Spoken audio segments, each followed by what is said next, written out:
Good morning, 7:39 coming up on 7:40. It is Tuesday, which means we have a very special guest on the line.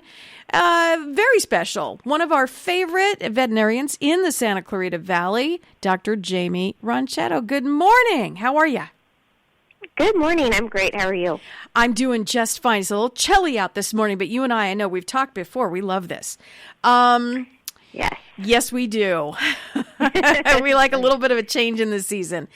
Dr. Jaimie, a lot of talk about, with COVID-19. First of all, you are the owner of Cinema Vet on Cinema Drive right here in town.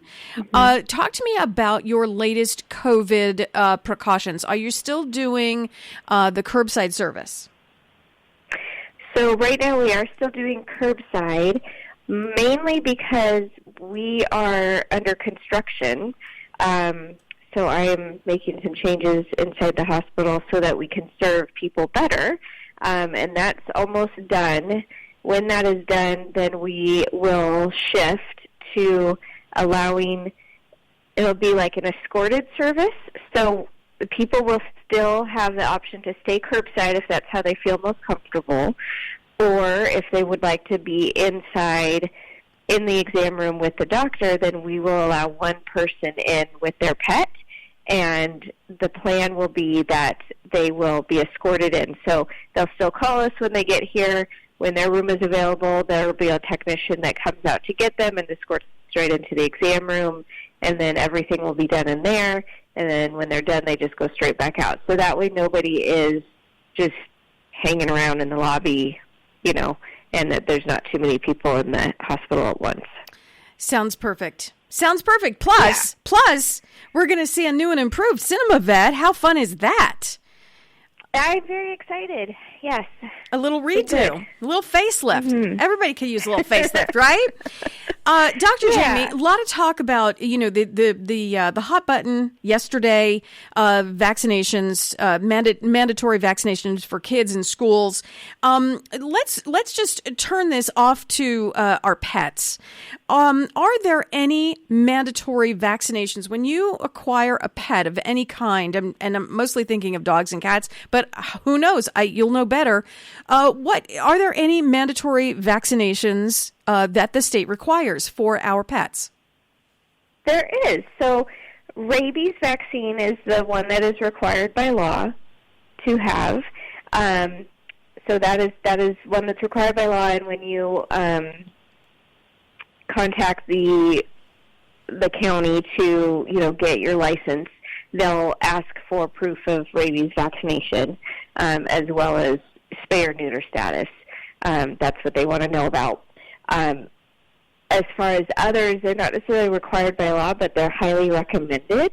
And what are those? Because of the state of how serious the diseases are. So that is the distemper and parvo combo vaccine, because distemper virus and parvovirus are both deadly viruses that they can get. So we highly recommend those. And currently right now, we are experiencing some outbreaks of canine influenza and leptospirosis, which both can be pretty dangerous as well. So we are recommending getting updated with those vaccines also. And then certainly there's other vaccines that might not necessarily be what we consider core vaccines, but are more lifestyle vaccines, certainly kennel cough, rattlesnake, those kinds of things. So it's always best to talk to your veterinarian about what would be needed for your pet. We live in a desert. So talk to me about the rattlesnake, because rattlesnakes are coming out more and more in our area, unbelievable amounts. What exactly can we do? Is there a vaccination for the venom? Is that what you're talking about? So, it's a vaccination that you would get to help. It doesn't take the place of medical care should your pet get bit, but if they have that and they get bit, then it helps get you more time to get seen and helps limit the amount of clinical signs that we would see from that rattlesnake bite. So it helps the pet not have such severe signs, and it helps them get over it faster. So that is highly recommended, maybe for pets in our area, especially if you go on hikes, wooded hikes, especially, probably the best thing for them. So we have the rabies. What happens that you said that was mandated by the state of California? What happens if you don't get the rabies vaccination for your pet? What happens? Well, so the other option is if they've been vaccinated before but you choose to not continue to vaccinate, is we can do a titer test. So that's a blood test that we do. We send it to the lab and they check the vaccine levels, if they're still protective or not. And that may be taken instead of, proof of updated vaccine status.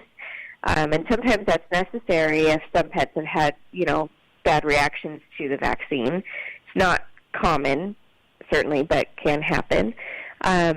If you just choose not to do it, period, there are times when the county will go door to door and, be knocking on doors and asking to see, licensing or rabies status and that kind of thing. And then I've gotten the knock. I've gotten the knock. Yeah, I've gotten the knock.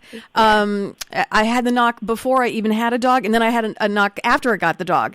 So it happens. It happens. But it does happen, and they will issue fines.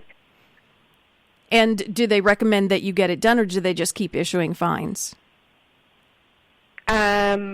Probably both. Probably both. I was going to say probably both. When we acquire a brand new pet, how soon do we need to get some of these inoculations that you're talking about?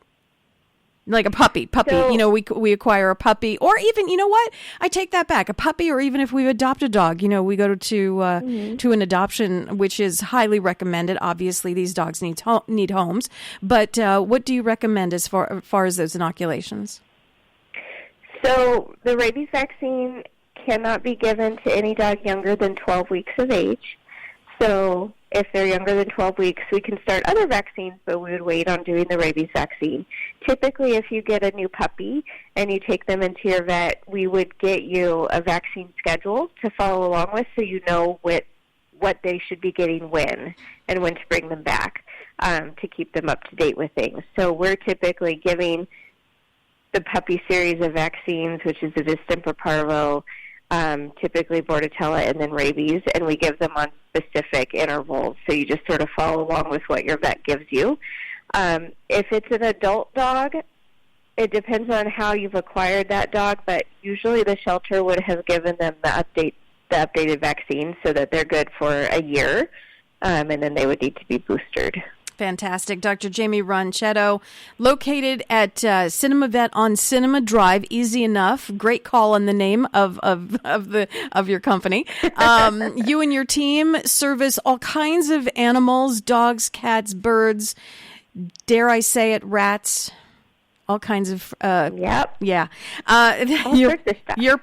Your partner takes care of the birds and the rats and the reptiles, right? Right. Yes. Mm-hmm. What's a good number if someone's driving around right now and says, "Yeah, I just got a new puppy. I got to get the shots. I got to, where can we call you?"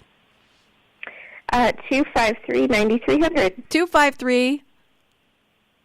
9300. Thank you. You broke up there a little bit at the end. I want to make sure that number is out loud and clear. Dr. Jaimie Ronchetto, always a pleasure. Enjoy the day today. It's going to be beautiful weather. Highs, sunny skies, and highs in the 70s. And we'll talk to you in a couple of weeks. Always a pleasure. Thanks.